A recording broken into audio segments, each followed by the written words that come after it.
정의로워야 한다고 같이 외쳐줄 수 있어요. 당신의 피해에 대해서는 정의롭다고 말할 수가 없다니까요. 하는 행위가. 그러니까 어떤 성폭행이 있었는지 어떤 성추행이 있었는지 낱낱이 국민들에게 알려야 함에도 불구하고 당신이 일반 직장인이었거나 이랬으면은 저는 그런 거 요구하지 않아요. 당신 공무원이에요. 그리고 자살하신 박원순 시장을 모셨던 사람이 최측근이에요. 근데 국민들에게 알 필요 없다? 그거는? 그러면 본인이 알아서 고발하시고 해결하시든가 왜 그것들을 언론사를 잔뜩 모아놓고 언론사를 잔뜩 모은다는 거는 국민들 앞에서.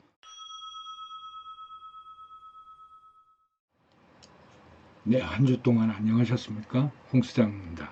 이번 주에는 여러 메일 중에서 그동안 제가 Q&A 하면서 여러분들에게 제 생각을 이야기했던 수많은 Q&A들과 중복되기 때문에 그런 것들을 모아서 따로 부가적인 설명이 필요하거나 또 다른 여러분들이 생각을 할 수 있는 좋은 소스들이 발견이 되면 그때 거론하기로 하고, 지금 디자인과 관련해서 또는 지금 현재 미술을 다루면서 향후 졸업 후에 여러분들의 미래를 어떻게 설계할 것인지는 제가 그동안 Q&A를 해오면서 수많은 이야기들을 여러분들께 남겼기 때문에 그것들을 좀 참고하셨으면 좋겠고요. 이번 주에는 그동안 드물게나마 제가 이제 방송 생활을 했던 걸 알다 보니까 수많은 이제 음악과 관련한 직업을 가지신 분들의 질문들이 조금 있었는데 제가 굳이 언급을 안 했던 이유는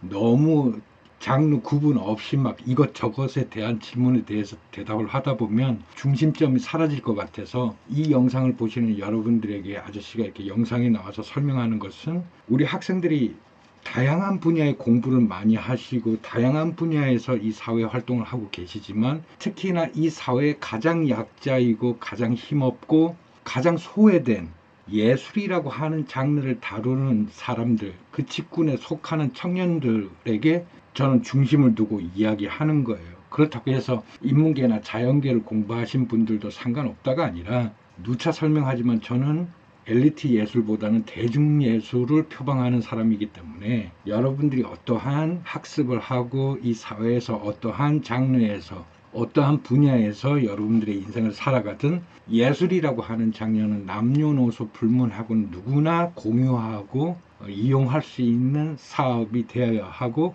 그러한 분야로 확장이 돼야 된다는 게 저희 주장이기 때문에, 하지만 여러분들이 질문하셨을 때 될 수 있으면 예술을 경험했거나 앞으로 예술 활동을 하려고 학습을 하고 있는 청년들의 질문을 우선적으로 제가 구분하기 때문에 주된 주제에 대한 Q&A가 이러한 방향으로 갈 수밖에 없는 것 뿐이죠. 그동안 여러분들이 정치, 사회, 문화에 대해서 다양한 부분에서 저의 생각을 묻고 또는 여러분들이 궁금해하고 이러한 사회적 현상들을 해석해 주길 바라시는 질문들이 굉장히 많았음에도 불구하고 제가 그것들을 무시하는 게 아니라 그것들을 언급하기에는 우리가 좀 더 지금 시중에 대중들을 상대로 쏟아지고 있는 이러한 뉴스나 정보들을 우리가 어떻게 구분하고 사고해야만 우리가 이 사회를 살아나가는 데 있어서 좀 중심을 잡고 올바르게 살아나갈 수 있을까,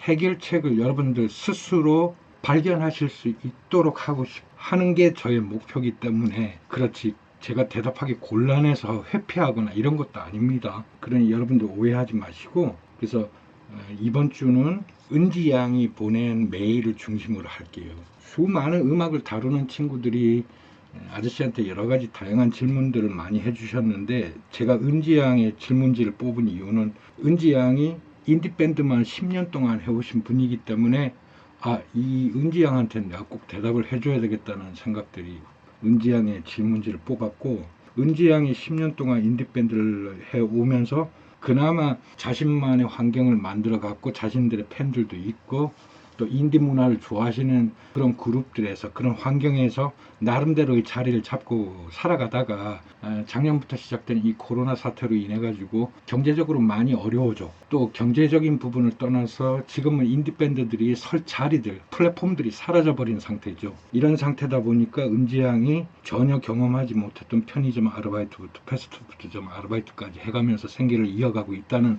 얘기를, 그냥 이런 글을 보고 아저씨가 은지양에게 꼭 평생 은지양이 인디밴드를 하고 싶다, 나는 음악가로서 평생 하고 싶다면 지금부터라도 이제 4차 산업 환경에 맞는 인디밴더들의 플랫폼들을 스스로 구축해 나가고 만들어 나가야 되지 않을까 싶어서 은지양의 질문지를, 이번 주에는 이 수많은 인디밴드들에게 조금 도움이 될 만한, 달리 세상을 바라보고 인디 문화를 좀 더 그동안 해왔던 틀에서 벗어나서 새로운 환경에 방법을 써가면서 좀 성장해야 되지 않을까 싶은 생각이 들어서 은지양의 질문에 대한 대답을 하도록 하겠습니다. 그 전에 지난주 164회 제가 이 페미니스트라고 하는 단어에 대해서 꿈은 생각하는, 여러분들이 생각하는 페미니스트라고 하는 단어, 제 세대에 생각하는 페미니스트라고 하는 단어가 다르다고 느끼신 모양인데, 그게 아니고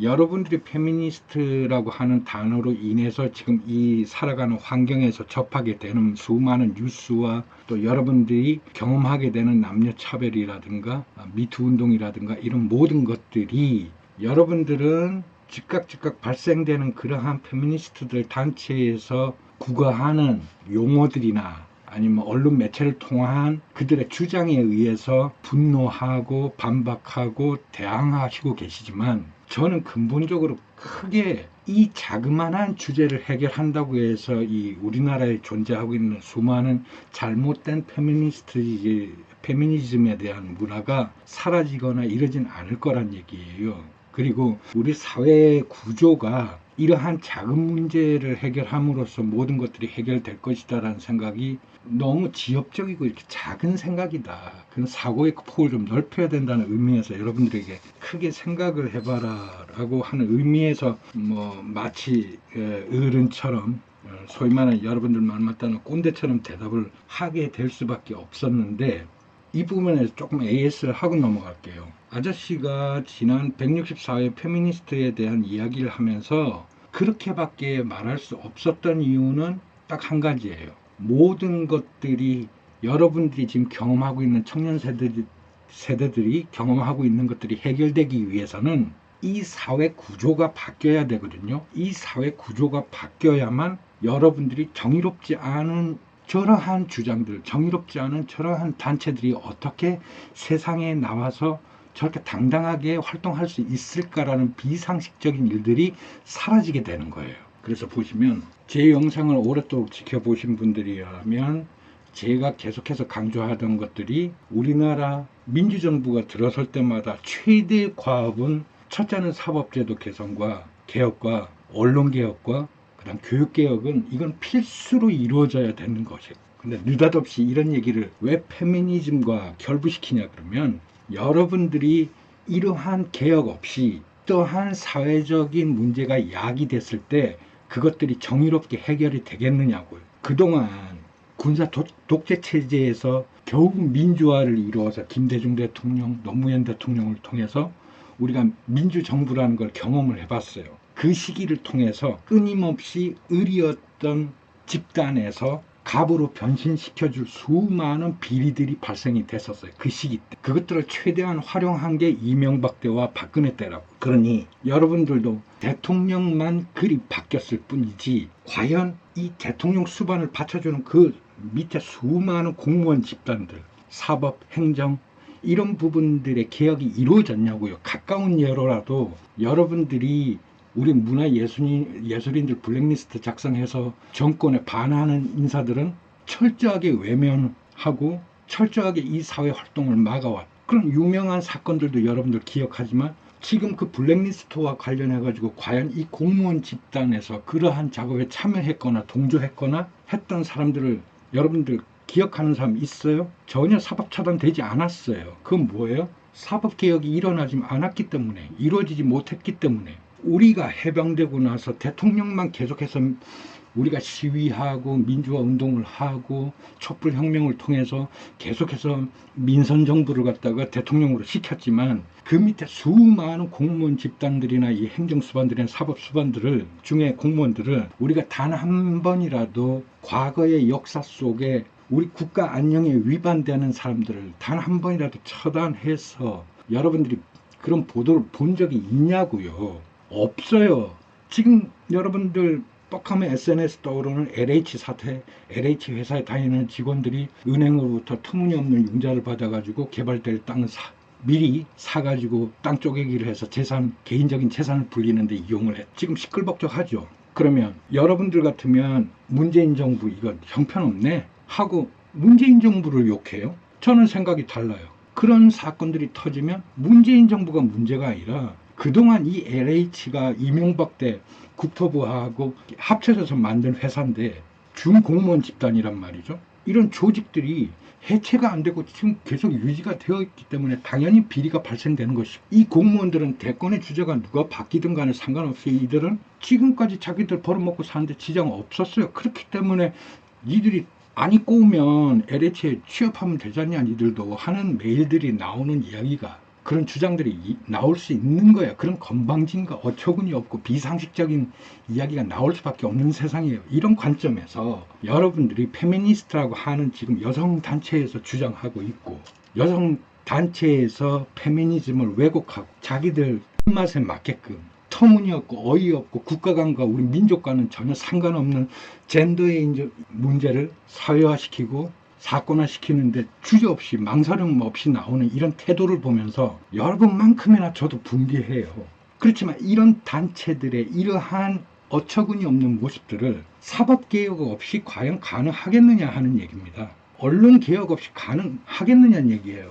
얼마 전에도 뉴스 보니까 박원순 시장으로부터 성폭행을 당했다는 피해자가 3차 기자회견을 합디다. 그걸 보면서 여러분들 어떻게 느꼈어요? 과연 우리가 정의로운 사법개혁이 이루어졌다면, 우리가 과연 과연 이런 3차 기자회견에 수많은 기자들이 몰려서 그렇게 인식되도록 언론 보도를 할 수 있을까요? 또 제가 이런 박원순 시장 성폭행 피해자의 3차 기자회견을 통해서까지도 발표가 되었는데 엉뚱한 소리 한다 그럴까봐 제가 사건 개요를 조금 여러분들에게 말씀드리고, 이건 제가 어필을 좀 해야 되겠습니다. 이분에 대해서 굉장히 수많은 보도가 쏟아졌지만 여러분들이 기억하고 있는 거는 박원순 시장이 여성 피해자, 여성 비서관을 성폭행함으로써 그 사실이 사회에 알려졌고 그것들이 부끄럽고 자기의 심각한 위치에서 심약한 상태에서 자살을 선택했다. 아마 이 메시지밖에 안 남을 겁니다. 그러나 이 사건을 보면 그냥 간단하게 요약을 할게요. 이건 언론에 다 뉴스가 나왔던 이야기들인데 여러분들이 듣고 싶은 내용, 알고 싶은 내용들만 인식하고 있기 때문에 잘못될 수도 있는데, 저는 제 생각을 말하는 게 아니라 보도 내용만을 나열한 거예요. 박원순 서울시장에게 성추행을 당했다고 하는 이 피해자가 최초로 나온 것은 2020년 7월 8일 박원순 시장 전직 여비서가 박원순으로부터 2016년부터 최근 2020년까지, 그러니까 무려 4년 동안 성추행 및 음란 메시지 발송에 의한 성폭행 피해를 당했다라는 게 메시지예요. 그래서 이쪽으로부터 성폭력 처벌에 관한 위반, 통신 매체 이용 음란, 업무상 위력에 의한 추행 혐의로 고소장을 집어넣습니다. 그리고 다음 날인 7월 9일 날 박원순 시장께서 자살을 선택하셨어요. 이것뿐이에요. 근데 이 박원순 서울시장으로부터 추행을 당했다고 하는 이 피해자가 행적을 보면 서울중앙지법 형사합의 31부에 의해서 같은 서울시에 있는 비서실에 있는 정모 씨, 40세로 추정되는 정모 씨로부터 성추행을 당했다고 고발한 내용이 있어요. 이해하셨어요? 그래서 이 정모 씨는 실제로 재판에 가서 준강강치상 혐의로 불구속된 이 정모 씨가 실제로 재판에 가서 모두 자기가 이 박원순 시장 성추행 피해자로부터 피해자에게 자기가 성폭행한 사실이 있다, 함께 잠자리를 한 사실이 있다라고 인정했고, 재판부에서 경찰 채취 결과물에 피해자 DNA만 남아있고 정액은 검출이 안 된 상태이라 본인이 가해자가 스스로가 성폭행을 한 사실이 있다라고 인정했고 해서 이 정모 씨는 징역 3년 6월과 40시간의 성폭력 치료 프로그램 이수 명령을 선고받았어요. 그리고 나서 2016년부터 박원순 시장에게도 나는 성추행을 당했다라고 주장한 게 사실 이 피해자가 말한 게 아니고 최초로 박원순 서울시장에게 성추행을 당했다, 피해자가 있다라고 언론 보도로 낸 것은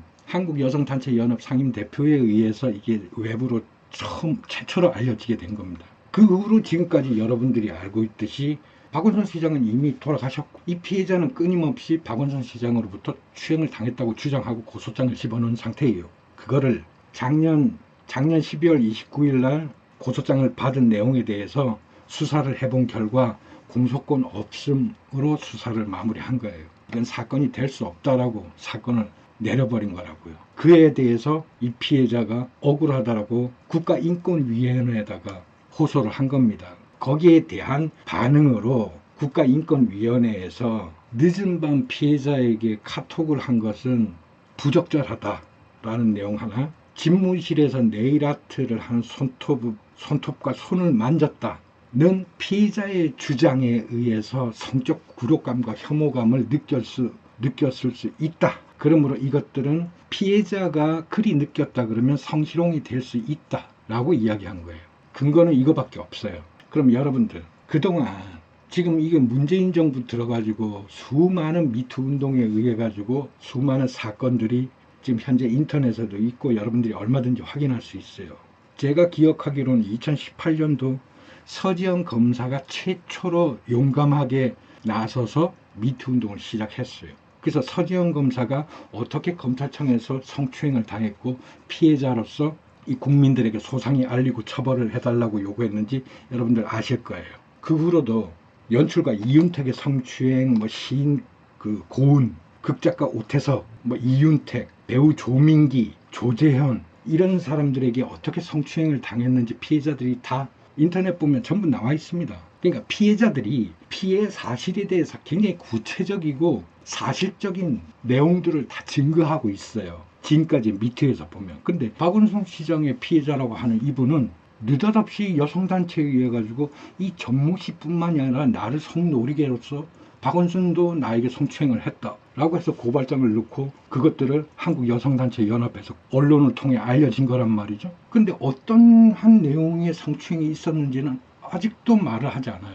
얼마 전에 3차 기자회견 하면서 이제는 박원순 시장을 거론하는 게 아니라 민주당 고민정 의원 외에 2명에게 사과를 요구해요. 자신은 피해자가 맞는데 피해를 호소하는 사람이라고 표현했다고 해서 민주당과 고민정 외에 2명에게 국회의원에게 정중한 사과를 요구해요. 저는 의문이에요. 피해자가 받은 고통에 대해서 공감할 수 있도록 피해 사실을 국민들에게 알려달라니까요. 앞서 언급한 수많은 2018년도부터 시작한 미투 운동으로 인해 가지고 수많은 성추행, 성폭행 사건들에 대해서 밝혀지고 그 피해 사실에 대해서 낱낱이 인터넷에 공개돼 있어요. 박원순 서울시장 비서였던 당신의 피해라는 거에 대해서 국민들에게 알리고 당신이 용서받고 싶은 사람들한테 용서를 요구하고 국가에 대해서 보상을 요구하고 하시라니까. 당신 공무원이에요. 어떻게 우리 국민들에게 니까지 것들은 알 거 없고 내가 피해 당했다니까? 라는 일방적인 주장만 가지고 박원순 서울시장 장례식도 개판 5분 전으로 만들어. 지금 서울시장 선거도 얼마 안 남았는데 개판으로 만들어. 당신을 개인적인 피해자로 봐야 되겠어요? 아니면 정치적인 목적을 가지고 움직이는 사람으로 봐야 되겠어요? 나 개인적인 입장에서는 피해자인 당신은 피해자로 안 보여요. 지극히 정치적인 상황으로 판단하고 정치적으로 움직일 뿐이에요. 수많은 미투 운동자의 운동으로 인해 가지고 피해자들의 정확한 사실들에 대해서 인터넷을 보면 그 피해 사실들이 다 나와 있어요. 국민들이 충분히 공감하고 분노하고 위로해 줄 준비가 돼 있어요. 지극히 상식적인 일이고 정의로워야 한다고 같이 외쳐줄 수 있어요. 당신의 피해에 대해서는 정의롭다고 말할 수가 없다니까요. 하는 행위가. 그러니까 어떤 성폭행이 있었는지 어떤 성추행이 있었는지 낱낱이 국민들에게 알려야 함에도 불구하고 당신이 일반 직장인이었거나 이랬으면은 저는 그런 거 요구하지 않아요. 당신 공무원이에요. 그리고 자살하신 박원순 시장을 모셨던 사람의 최측근이에요. 근데 국민들에게 알 필요 없다? 그거는 그러면 본인이 알아서 고발하시고 해결하시든가 왜 그것들을 언론사를 잔뜩 모아놓고 언론사를 잔뜩 모은다는 거는 국민들 앞에서 선포하는 거예요. 공개하는 거고. 근데 국민들을 상대로 나의 피해에 대해서는 알려하지 마라. 제2차 가해다? 그걸 상식적으로 받아들이란 얘기예요. 국민이 분노하는 거는 당신의 행위 이해할 수 있어요. 하지만 당신의 피해에 대해서 국민들에게 알 필요 없다라고 하는 당신 피해자를 어떻게 피해자로 인정해 주느냐는 얘기예요. 당신이 국회의원 민주당이나 국회의원들에게 피해 호소인이라고 해서 피해자가 아닌 피해를 당했다고 호소하는 사람으로 불렀다고 해서 당신 사과를 요구했어요. 그럼 반대급부로 당신 공무원이에요. 우리 국민들의 나와 같은 생각을 가진 사람들에게 정신적 피해를 준 거에 대해서 당신은 정중하게 사과해야 될 거 아니에요. 공무원이잖아요. 당신이 개인적인 회사를 다니는 사람이라 그러면 이런 요구 안 하겠다는 얘기예요. 당신이 국민을 바라보는 그 오만한 태도로 당신의 피해에 대해서 공감해달라 그러면 도대체 뭘 공감해달라는 얘기예요. 거기다가 박원순 시장 평생의 시민사업가로서 시민사업 각종 조직과 단체들과 함께 해왔는데 한국 성폭력 3당소, 한국 여성의 전화 이런 단체들이 나서가지고 피해자를 보호하고 대변하고 그럼 앞서 설명한 서지영 검사를 대변했어요? 보호해줬어요? 앞서 수많은 미투 피해자 여성들에 대해서 보호해주고 당신들이 대변해줬냐고요. 그때는 어디 있다가 왜 하필이면 박원순 시장에게 성추행을 당했다는 이 피해자만을 그렇게 집착적으로 대변하고 이런 상황들을 현실에서 청년들이 목격했을 때 과연 상식을 가진 사람들은 도대체 이 사회가 어떻게 돼 돌아가는 건지 이런 한국 성폭력 상담소라는 곳이 어떻게 인식될 건지 한국 여성의 전화라는 곳이 어떤 일을 하는 곳인지 알고 싶지도 않고 이런 단체들은 이러한 정치적 목적에만 나서서 대변해주고 보호해주는구나 라고 인식할 거예요. 이런 단체들은 국가의 세금을 부어가면서 보호해야 될 필요가 없죠. 왜 서울시에서 지원하는 거죠? 이런 단체들은 해체해야 되는 거예요. 이게 상식이에요. 근데 앞서 설명했듯이 검찰 개혁 없이 사법부 개혁 없이 언론 개혁 없이 과연 이러한 우리의 바람들이 이루어질 거냐 하는 거예요. 그래서 제가 164회 때 페미니스트에 대해서 페미니즘에 대해서 여러분들에게 이야기하면서 이러한 구체적이고 사실적인 걸 쭉 나열해가면서 여러분들과 같은 기분을 공감하고 한 영상을 통해서 여러분들과 같은 감정을 해우소에서 배설하는 그런 느낌으로 이야기한 게 아니라 우리가 일상생활을 해가면서 정말 어처구니 없고 비상식적이고 이런 사태를 보았을 때 과연 이런 것들을 사회적으로 판단해주고 정리해줄 수 있는 국가 조직이라고 하는 것은 사법부하고 언론계예요. 그래서 아저씨는 그러한 여러분들의 마음을 이해는 하지만 사법부와 언론개혁이 있지 않고서는 우린 끊임없이 이들 사법부와 언론계에서 만들어내는 이런 비상식적이고 얼토당토한 정치적인 뉴스들을 계속 접하게 된다는 얘기예요. 그래서 이런 일이 있을 때마다 그 일에 대해서 일희일비하지 말고 이러한 사법개혁에 더욱더 박차를 가해서 우리가 거기에 집중적으로 빠져나가는 놈은 없는지. 지금 언론개혁은 손도 못 대고 있어요. 방송통신위원회에 정의로운 사람들 갖다 놔봐야 얘네들 뒷조사 다 당하고 꼬투리 잡혀가지고 찍소리도 못하고 지금 문재인 정부 들어선 지가 언젠데 가짜뉴스 발표하고 인터넷에서 대충 전화로 취재하는 이런 신뢰성도 없는 뉴스들을 매일같이 폭발적으로 배설해야 되는 이런 쓰레기 같은 언론사들을 하나도 처단 못했잖아요. 언론개혁이 없어서 그런 거야. 지금 여러분들 눈에는 어떻게 보일지 몰라도 제 눈에는 그래요. 사법개혁만큼은 지금 이건 전례 없는 개혁으로 지금 치닫고 있는 거예요. 그래서 아저씨는 순서를 말한 거예요. 순서를. 여러분들이 밖에 나갈 때 옷 입고 코트 입고 신발 신고 나가잖아요. 여러분들이 신발을 신고 안방에 들어와서 옷을 입지는 않잖아요. 그러니까 사람의 순리라는 게 그런 거예요. 사람이 살아나가면서 우리가 먼저 해야 될 일이 있고 조금 나중에 해야 될 일들이 있는 거예요. 그러나 언론사나 사법부에서는 계속해서 여러분들에게 나중에 해도 되는 것, 숨어 있는 것, 우리가 관심을 갖지 않아도 돼야 되는 부분들을 끄집어내어서 혼란을 야기하는 거예요. 개혁이 되지 않았기 때문에 50년 동안 부패했던 이 공무원 집단들은 자기 살 길 찾는 거예요.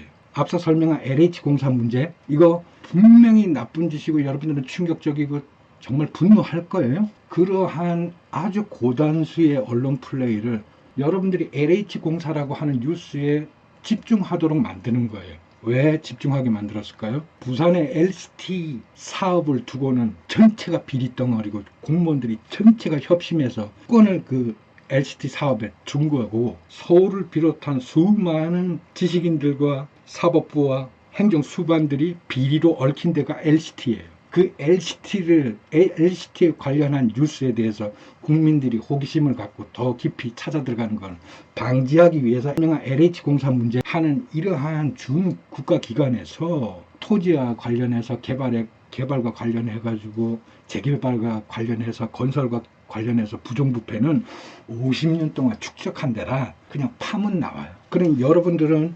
LH공사의 비리가 더 크다고 생각하겠지만, 제가 보는 입장에서는 LH공사는 50년 동안의 부패 덩어리라 캐내면 언제든지 밝혀지는 건데, 이거는 우리가 외출할 때 나중에 신발 신는 것처럼 나중에 해야 되는 일들이고, 지금 당장 해야 될 것은 부산에 있었던 LCT에 관한 LCT 사업과 관련한 비리와 관련돼 연계돼 있는 정치권 인사라든가 기득권 인사라든가 정계인 인사라든가 이런 것들을 찾아내고 발본색원해야 되는 게 우선이에요. 그 뉴스를 덮은 게 LH 뉴스란 말이에요. 그러니 이 영상을 통해서 아저씨가 항상 여러분들에게 이야기하는 것은 순서를 말하는 거고 순리를 말하는 거예요. 우리가 어디에 더 관심을 가지고 더 개혁을 외치고 더 빠른 결과물들을 보여달라고 국가에다가 요구해야 되느냐 이거예요. 그 순서가 어그러졌을 때는 그냥 역사에 묻히는 거예요. LH공사 비리가 50년 동안 있었다고요. 50년 동안. 우리 문화예술계 비리가 50년 동안 있다고. 50년 동안. 얼마든지 파면 판다고요. 근데 그게 우선이냐고. 그 얘기를 하는 거예요. 그래서 지난주 164회 페미니스트 영상을 보고, 언급한 영상을 보고 여러분들이 아저씨에게 조금은 서운한 감이 있었고 조금은 여러분들과 다른 생각이 있었다면, 그건 다른 생각이 아니라 여러분들이 지금 당장 해결해야 될 순서, 아저씨가 생각하는 순서만 바뀌었을 뿐이지 같은 생각이에요. 좀 더 많이 살아본 제 경험으로서는 우리가 정의로운 사회를 이루기 위해서는 지금 당장 언론사, 개혁되지 않은 이 언론사에서 던져주는 먹잇감을 물고 뜯을 게 아니라 차근차근 사법개혁, 그 다음 언론개혁, 그 다음 교육개혁까지 순서대로 큰 덩어리를 쳐나가는 이런 순리를 밟지 않고서는 지금 당장 터지는 수많은 정치적인 뉴스와 왜곡된 뉴스 바로잡을 수 없습니다. 절대로. 아저씨의 본심을 이해했어요? 요 정도 하고 이해해 주길 바라고요. 여러분들이 이런 저의 페미니스트에 관한 거론했던 영상은 여러분들이 이 정도로 좀 이해해 줬으면 좋겠고요. 은지양이 얘기했던 은지양의 질문에 대해서 대답하는 시간을 가질까 합니다.